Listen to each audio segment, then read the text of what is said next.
If you ask a group of randomly selected Americans, how secure do you feel today? You might be surprised at the results. People might say that they feel more confident that we're being protected from terrorist attacks.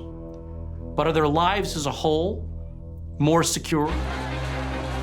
And the answer to that is likely no. Can't breathe. Can't breathe. Because security is more than just the protection against terrorist attacks. It's one's health. It's one's economic well-being. It's public safety.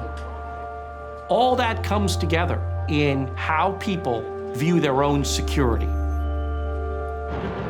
But the U.S. government views security almost exclusively in terms of military might, spending around $1 trillion a year on a military they claim will shield Americans from harm.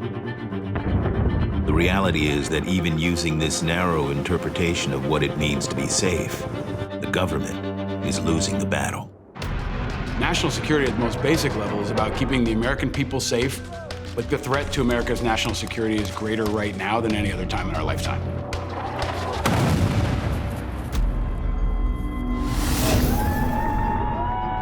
For over 70 years, our leaders have told us one thing under the bright lights. The protection of the lives and property of Americans is the responsibility of all public officials. I care. We're trying.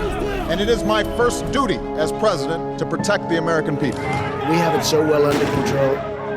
But America's shadow government has spent trillions of dollars on secret plans that serve one premise. When the shit really hits the fan, we're on our own. I have nothing. And while we are dying in increasingly senseless ways, America's vast military machine never goes without.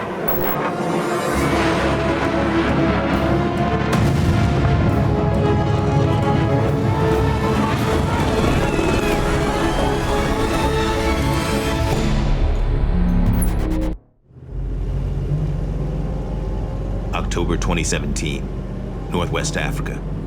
American Special Forces are on patrol deep in the Niger desert. They were out on a patrol trying to find local affiliates of ISIS near the Mali border when they were ambushed. The ambush was captured by a camera mounted on one of the soldiers' helmets. When I watch that video, I think of the worst case scenario. When you go through training at Fort Benning as an infantryman, you think you'll never be left alone.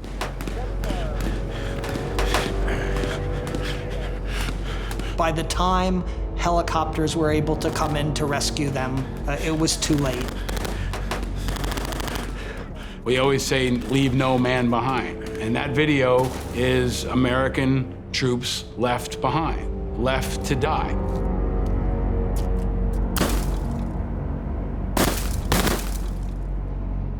If we have drones and satellite eyes in space, how do we let American troops get abandoned? It's outrageous, and it's the epitome of how little, at times, our political leadership cares about the troops. Suddenly that raised a lot of questions. What the hell were the soldiers doing in Niger in the first place? Do the American people know they're there, and have they been asked whether it's the right thing to do? This is what happens when you have war without accountability. I would not at this time draw any particular conclusion from the incident that happened yesterday. I think that it does reflect the fact, though, that we're having enormous success against the core, the very heart of this movement.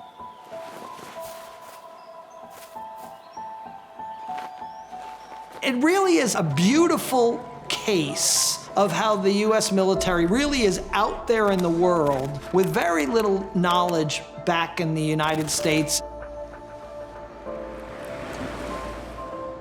In 2017, America was planning a mission to Mars. The early phases of the Space Force were being developed, and American sons were being slaughtered in Niger by $50 AK-47s. We have prioritized weapon systems and defense contractors and the needs of corporate interest over the needs of our sons and daughters from Brooklyn, Detroit, and LA.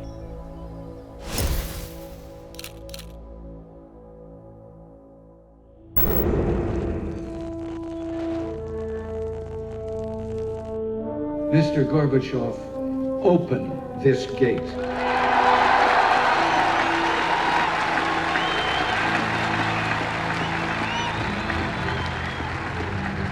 Mr. Gorbachev, tear down this wall.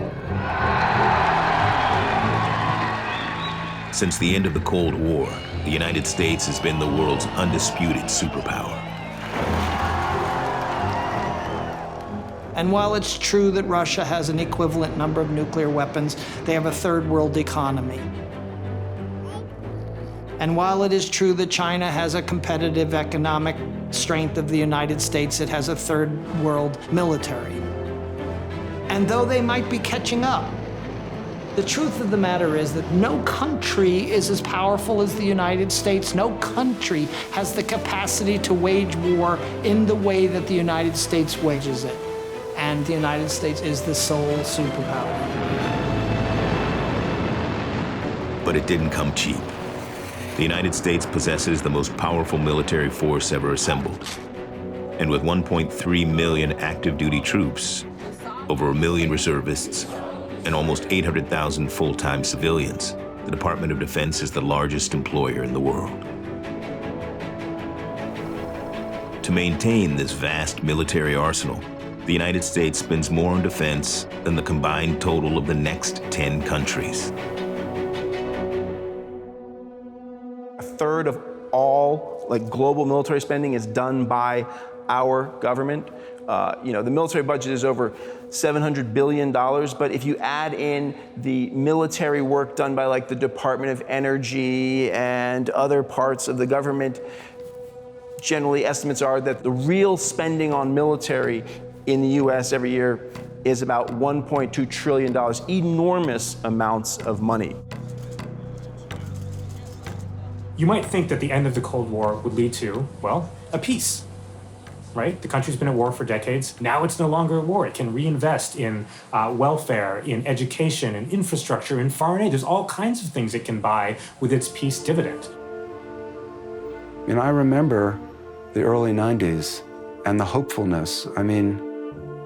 You had the end of the Cold War. You had the tearing down of the Berlin Wall. And the world could really have gone in a different direction. All such hope for a peace dividend ended when the government took the American people back to war. Well, after 9/11, President Bush declared a war on terror. Our war on terror begins with Al-Qaeda, but it does not end there. It will not end until every terrorist group of global reach has been found, stopped, and defeated. What followed was a militarization both in the United States and abroad. After 9/11, President Bush declared a national emergency, and he called up reservists and extended tours of duty and things like that, basically amplifying the military forces available to him for overseas deployment.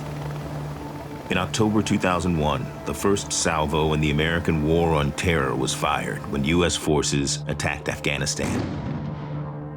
So you had a situation after 9/11 where you had a political leadership that was largely dominated by chicken hawks, people who had never served themselves and viewed people like me and others as pieces on a chessboard or a video game. In my view, it's the ultimate disrespect to our country. Our military is supposed to be used as a last resort, and it's not supposed to be abused. And the war on terror becomes a new justification for the same old process, which is shoveling vast amounts of money towards the military, towards the spy agencies. And that's great for Raytheon, Lockheed Martin, Boeing, all those firms. There was one famous conference call a couple years ago where a military contractor said, war's not good for people, but man, it's really been great for business. Since 9/11, defense contractors have seen their profits quadruple. The war on terror is basically a welfare program for the military-industrial complex, the companies that provide the planes and the bombs, because it's incredibly profitable for weapons manufacturers. Just between 2016 and 2018, military spending went up 10%. But many of the weapon systems that defense contractors supply are of little practical use to soldiers on the front lines in most conflicts. We continue to dump billions of dollars in weapon systems like the F-35 that the military says they don't really need or don't want, yet the defense contractors continue to push. Each F-35 fighter jet costs over $100 million. And with the entire program estimated to cost U.S. taxpayers over $1 trillion, it's the most expensive defense program ever. It continues to fail to meet its objectives. It's delayed, it's over budget. If a human being was as bad at their job as the F-35 was, that person would be kicked out of the military a long time ago.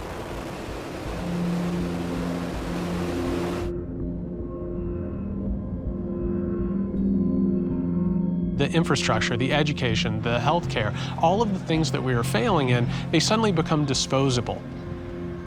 Because we start asking Americans to sacrifice their well-being in the face of an opponent. But who is that opponent? And why does it keep changing? And why are we still fighting? The national emergency that was declared after 9/11 is still in place almost 20 years later and is being used for purposes that have nothing to do with 9/11. Osama bin Laden wanted to draw us into a protracted war to bleed us out, and George Bush fell for it. And we're still being bled out today. Osama bin Laden is long gone, but his objectives have been accomplished. His objectives continue to be furthered because we're still bleeding our blood, our treasure, our fabric of our country every single day. It's what brings down empires, and it's what could bring down America if we're not vigilant. The idea behind these military bases is that they're there for security. But you have to ask the question, do they render the United States more secure? I think you can see some reasons why hundreds of military bases might actually be counterproductive.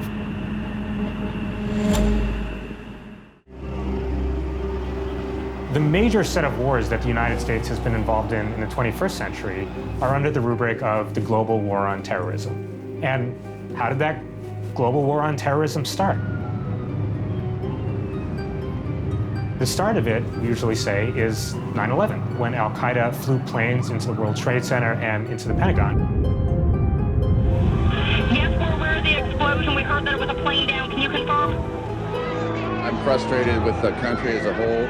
As long as we're going to let people off the hook in the Mideast, Iraq, Iran, and places like that, if we don't take a strong stand, this is going to continue. This provoked a lot of shirt-rending in the United States. Why do they hate us, is the question that a lot of people ask.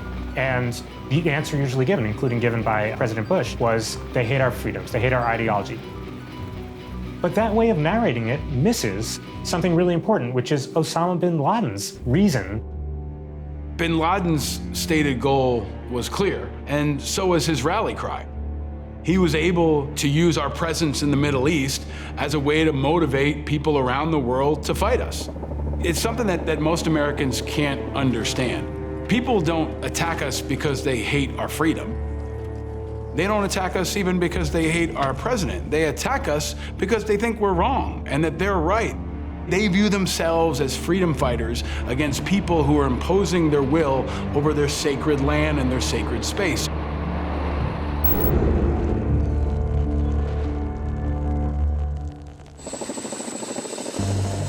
As part of the ongoing war on terror, the U.S. government has put American troops in harm's way across the globe. We talk about places like Afghanistan and Iraq often, but we rarely talk about places like Syria or Somalia, where there are regularly American troops in danger, where our assets are being utilized. What started out as the war on terror has become the forever war. America's never-ending war with any number of enemies in any number of places, many of which Americans don't even know about, can't pronounce, or can't find on the map. There is an armed conflict that we have been in since 2001 when Congress passed the authorization for use of military force, which authorized the president to use military force against those who planned 9/11 and who aided and abetted the planners. That really meant Al-Qaeda and the Taliban. So it's become kind of a blank check for whatever war making against terrorist organizations any administration wants to engage in. In 2019, U.S. Special Operations Forces were, at some point in that year, in more than 140 countries. I mean, that's a majority of the countries on our planet. And so we end up in the situation that we're in right now, where we're involved in a seemingly endless war in countries across the world that most Americans couldn't even name. They wouldn't even be able to tell you all of the countries in which we're at war right now.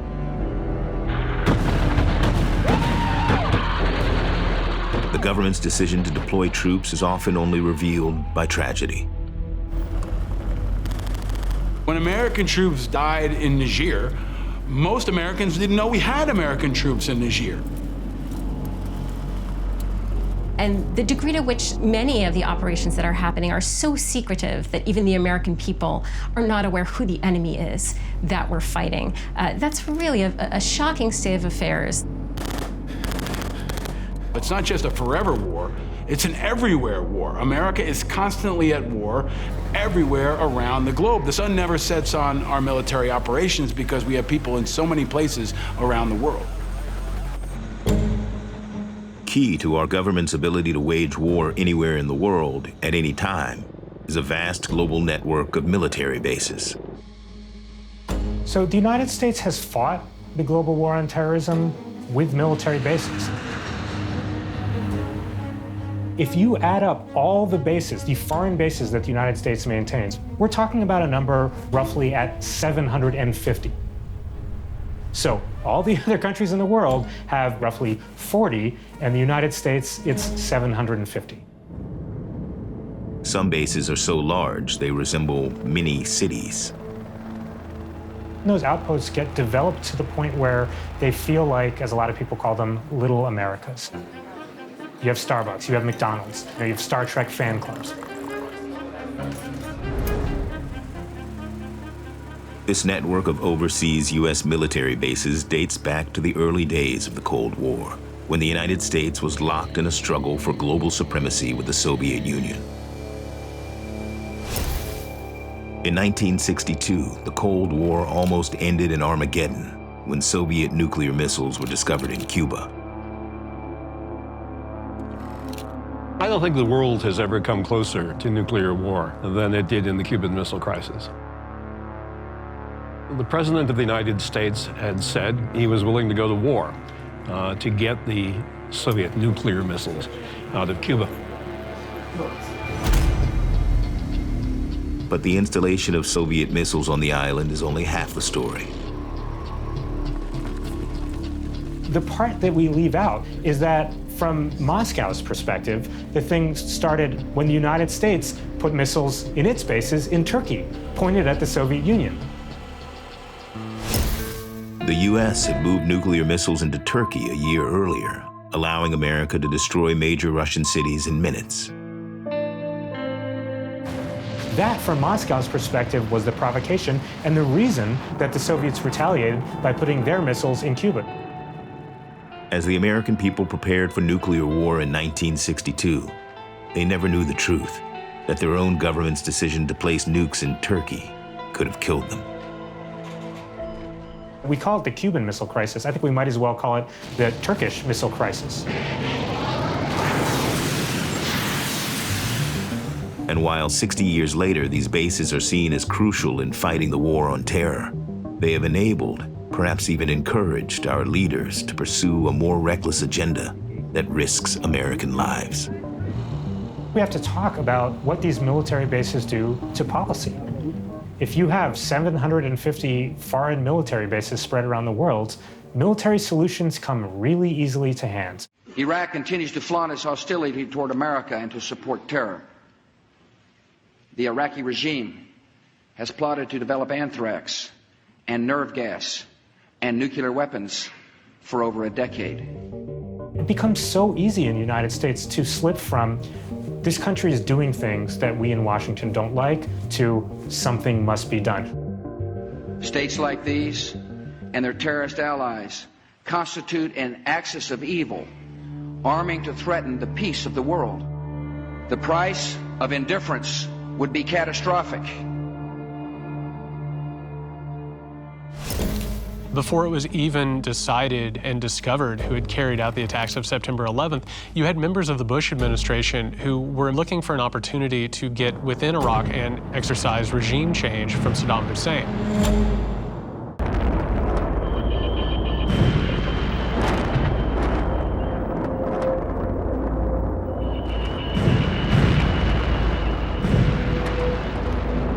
My fellow citizens, at this hour, American and coalition forces are in the early stages of military operations to disarm Iraq, to free its people, and to defend the world from grave danger.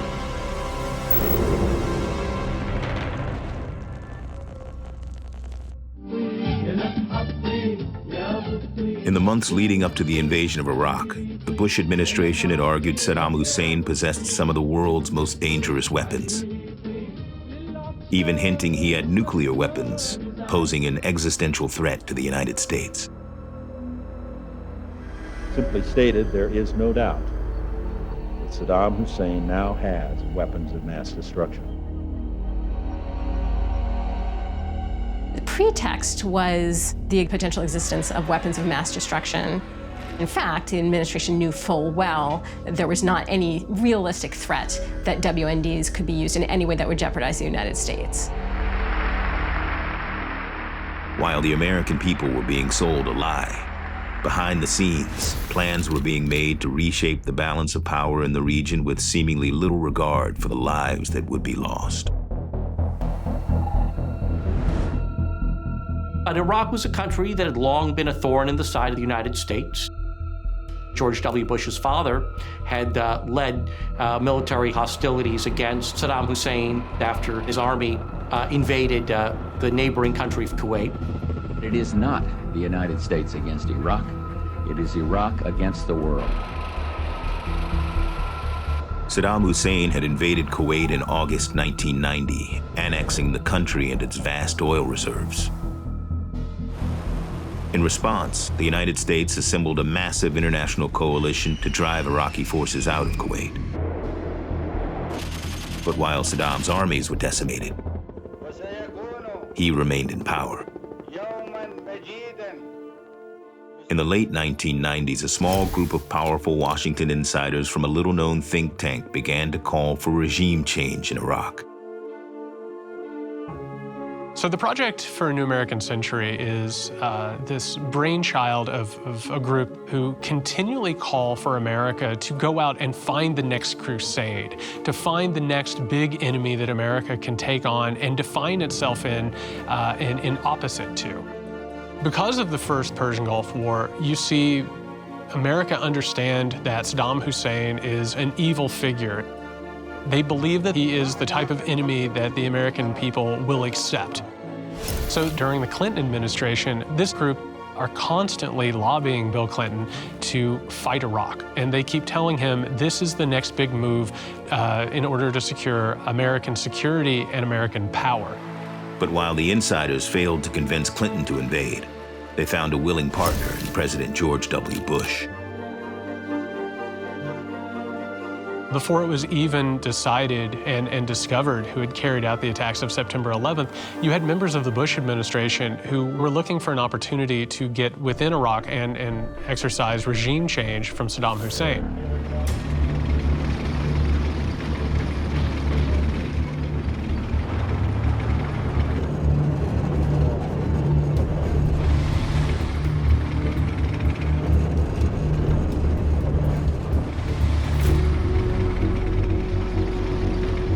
Now, it's worth noting that there was relatively little discussed about what would happen after. I don't know how long we're going to be here, but if we're going to be here for a while, it's going to be hard. You get rid of Saddam, you get rid of his lieutenants, then what? And the big question about how are you going to govern this country? How are you going to rebuild it? Wasn't something that was much discussed in Washington in the run-up to the war. But it would come to bedevil us for years to come. And would end up killing thousands of American troops.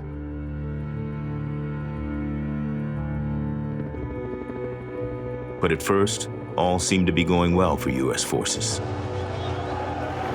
Within 3 weeks, U.S. forces were in Baghdad. Saddam Hussein's government had melted. And in some quarters in Washington, there was a feeling that the mission had been accomplished. Major combat operations in Iraq have ended. In the Battle of Iraq, the United States and our allies have prevailed. But for those of us in Baghdad, it was clear that we had just finished the first chapter of what was going to be a very long book. And the reality is the furthest thing from mission accomplished. I got to the city of Baghdad at the same time the president said the mission was accomplished. Paul Rykov was an infantry officer in the National Guard, stationed in one of the city's most dangerous neighborhoods. We arrived with no body armor, with no adequate vehicles, without water. We didn't have enough water to go around, the most powerful army the world has ever seen. And we had to scrap for ammunition and body armor. But the troops were rushed into the region without adequate equipment, on the back of lies told about weapons of mass destruction. Our vehicles are not armored. We're digging pieces of rusted scrap metal to put onto our vehicles to take into combat. As you know, you go to war with the army you have, not the army you might want or wish to have at a later time. The Bush administration also claimed they'd be greeted as liberators. Now, soldiers like Paul Rykov found themselves occupiers in an increasingly hostile land.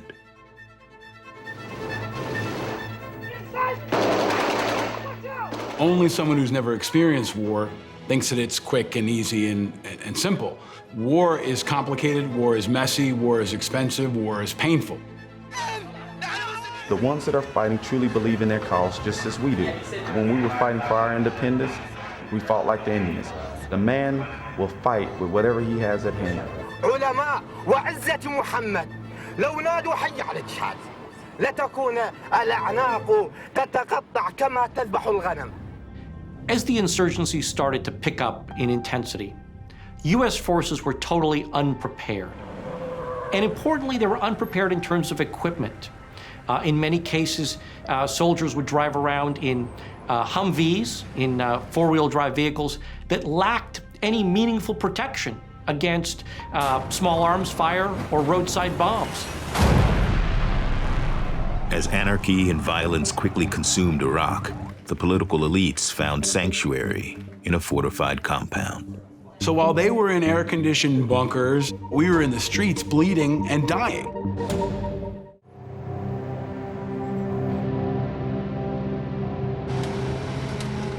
In the months after U.S. forces arrived, Washington realized, hey, we actually need to send some people over to try to govern, administer, and rebuild this country.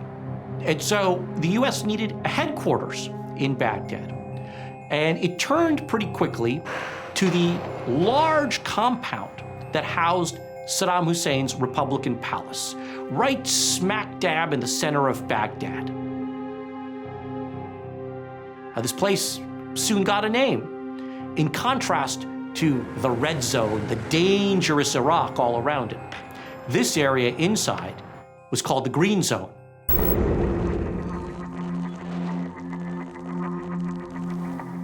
The green zone quickly became a 4-square-mile piece of America in the heart of Baghdad. You could go jogging on the streets. You could get bacon cheeseburgers and other such things that weren't available, in Iraqi restaurants, and you could get a drink. Well, I didn't know there was going to be a stakeout here. My unit was on the other side of the river from the Green Zone. So while these guys were sleeping in palatial palaces and walking around in suits, saying there was no insurgency, that we were winning the war, that we were being treated as liberators, we were facing hostility and riots and the manifestation of what would become the insurgency.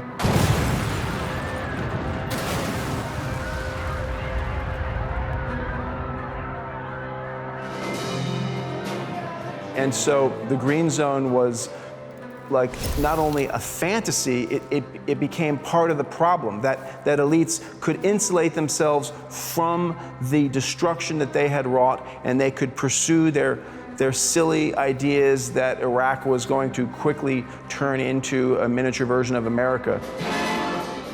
People who thought we were going to roll into Iraq and make it look like New Jersey were dangerously disconnected and out of touch with the reality. Iraq is never going to look like New Jersey, but Iraq is a place that motivated hundreds of thousands of mostly young men to come and fight against us. And kill Americans. While U.S. soldiers began to feel the brunt of a growing insurgency, corporations were raking in profits by the billions. The great American general Smedley Butler once said, "War is a racket." And Iraq was definitely a racket. And the American troops were not in on it. The American troops had to scrape and scrap for everything, while other guys were getting rich, while companies like Halliburton were getting no-bid contracts. Private companies made an estimated $140 billion from the conflict, securing lucrative contracts in private security, reconstruction, and oil production. Try getting up there. War shouldn't be about profit. War should be a last resort, and it should be something that we try to end as quickly as possible. It shouldn't be a bonanza for scumbags to come in and get rich, and that's what we saw. We saw scumbags and grifters come in and get rich off Iraq while we lost our legs and our friends. So that cuts to maybe the most outrageous part of America's involvement in Iraq and Afghanistan, is that some people gave everything, and others got rich. They want the war to go on so they can make more money and buy champagne. That cuts to the core of how unequal it was and how dangerous it was for our national security to have the profit motive introduced on a level we'd never seen before. Major American combat operations in Iraq eventually wound down in December 2011. The war cost taxpayers an estimated $2 trillion. But the cost to Americans went way beyond the dollars spent. Approximately 4,500 U.S. service members would be killed in action. Tens of thousands would come home injured, some of them gravely, missing limbs, suffering from traumatic brain injuries, racked by post-traumatic stress. We're really good at sending people to war, and we're really good at paying to send people to war. We're really bad at bringing people home and taking care of them once they get back. Guys like Paul Wolfowitz and Don Rumsfeld said, you go to war with the army you have. That's right, and then you come home to the VA you have. And when I went to war with the army we had, I came home to the VA we had, which was a VA that didn't know how to take care of women, didn't know how to treat post-traumatic stress disorder, didn't know about roadside bombs, didn't know about ear injuries and the other kinds of wounds we were facing. And already we've lost more people to suicide than we've lost on the ground in Iraq and Afghanistan, and we will lose many more in the decades to come. In the vacuum left by the removal of Saddam's regime and the end of a major U.S. military presence, extremism flourished, and many more lives would be lost. So you get ISIS after about 10 or 11 years of the crisis caused by the U.S. invasion of Iraq, and ISIS is a real threat to regional stability. The fight against ISIS has claimed tens of thousands more Iraqi lives, with millions losing their homes and way of life. But it has done something else, kept the business of war going.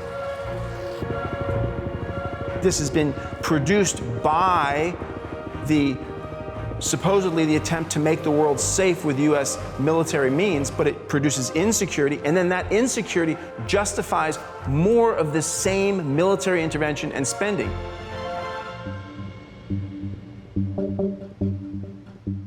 Our government has spent trillions of dollars over the last 2 decades fighting perceived enemies across the globe.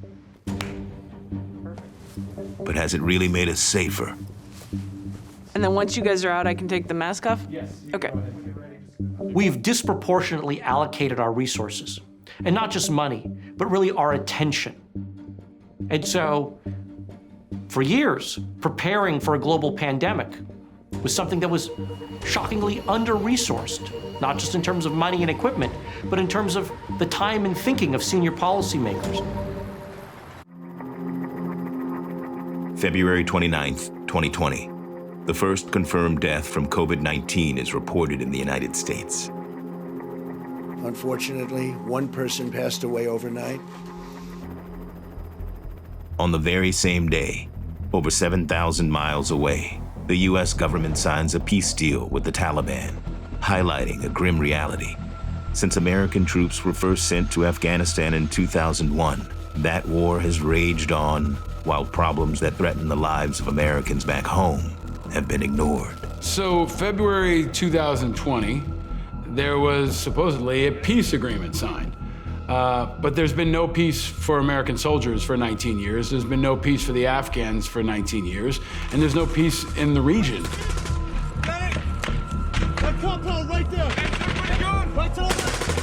The original mission of the Afghan war was aimed at toppling the Taliban government so that the United States and allied forces would be able to kill or capture the top leadership of al-Qaeda, specifically Osama bin Laden. And Afghanistan has become the place that Osama bin Laden hoped it would become. The place that would suck in the American military, that would suck in our blood and treasure, that would take our eye off the ball. And Afghanistan is in some ways part of the reason why we can't prepare adequately for a pandemic. If we hadn't fought the war in Afghanistan, think about how much better prepared we could have been for the coronavirus.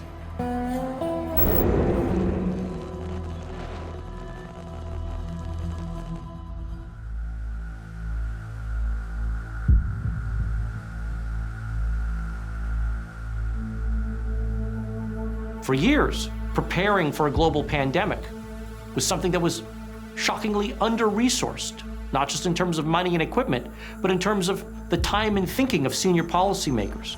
But where is the PPE? Where are the ventilators? And it's a sad reflection on this society that we have the greatest, most powerful military in the history of mankind, and yet nurses have had to wear garbage bags to protect themselves from patients in hospitals.